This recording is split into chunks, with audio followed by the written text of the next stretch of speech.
Hello YouTube, I'm going to be doing a tutorial today on ScreenFlow. When you first open this application, you're going to notice this little window is not going to pop up. Don't freak out or anything. All you have to do is just click on File and hit New Recording to start recording your screen. And then after you click the little red button, and then it'll start recording instantly. Then after you're done, you just go up here and click stop recording, or it'll be like a stop button right there. Or I think there's a command out there you can press, but anyways, once you're done with that, it'll pop up with this window. I'm going to go through all the features it packs. Now you can scale up and down, all that kind of stuff. Pretty basic. It's a decent editor. I use it only for screen captures, but it's pretty good for editing. You can change the X. I'll do an example. You can change the X rotation, show you what it looks like. As you can see, it tilts it a little bit like that, and it'll do. I'll show you the Y also.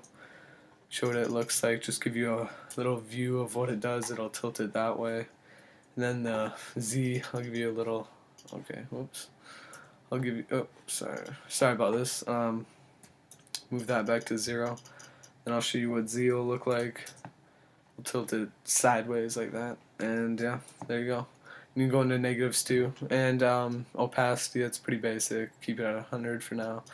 Keep it a little bit lower actually, and then you can change the reflection and shadow. You can also adjust the saturation and brightness to your liking to make your video pop or stand out, or however you may want it to look like. I always find that to look really cool, but I would never use it in my video. But anyways, moving on to sound, audio properties. You can increase and decrease the volume of your video. You can duck in. You can mute, smooth volume levels, and mix input to mono, which is instead of 2-channel, you can do only 1 channel, which is mono. And you can change the effects to make it sound like you're in a large room or a large chamber, or there's plenty of them. And you can change the amount of the effect you want it to be. And you can also remove the background noise. If you are editing outside and there's some raspy noise in the background, you can edit that out. Moving on to screen recording properties. Oh, and I forgot to say, there is also this add video action button. You may not know exactly what it is, but you can change certain characteristics for your video after the video action has gone through. So say I want it to start zooming up like that, and then as you can see, when you play it, it'll zoom right here. Give me a sec. Let's delete that. We'll go back to 100%. When you add a video action,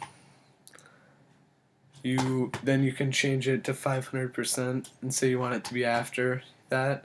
Then as you can see, when it scrolls over, it zooms in. You can stretch that out over a long period of time to zoom in slower. You can change a bunch of stuff, like change the X rotation. It'll do that slowly. But moving on. And there's also an audio properties where you can add audio action, so you can increase the volume for later in the clip and then decrease it back. So it's kind of like keyframing if you've used other editing programs.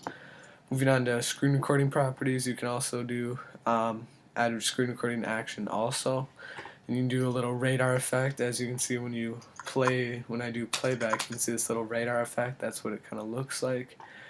You can create a sound on click, so you can choose an M4A MP3 file and you can show the keys you've pressed, which is kind of cool if you ask me. And you can change the opacity of your clicker here. Let me scroll to where you can see my clicker. You can change that to change the opacity. You can do pointer zoom, make it really big or really small, and you can do pointer as a circle or whatever image you may want.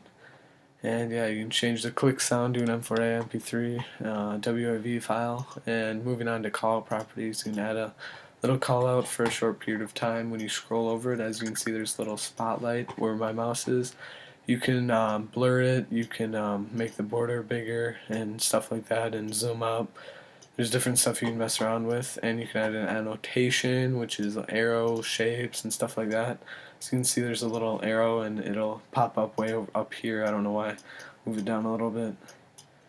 It'll have that area there as long as this thing is going, and it'll cut off when it's done. And you can also add a text clip, and as you can see, type in anything. You can mess around with the gradient, make it a gradient purple, and you can change with that. So everything's customizable to your liking, and then last but not least, you can change the media to add some music into your video or whatever you may need. Please rate, comment, and subscribe. Check out my other videos. I really have enjoyed this software. It's $100, ranging around $100. iShow HD, which is what I'm using right now, ranges for $60, I'm pretty sure. And see ya.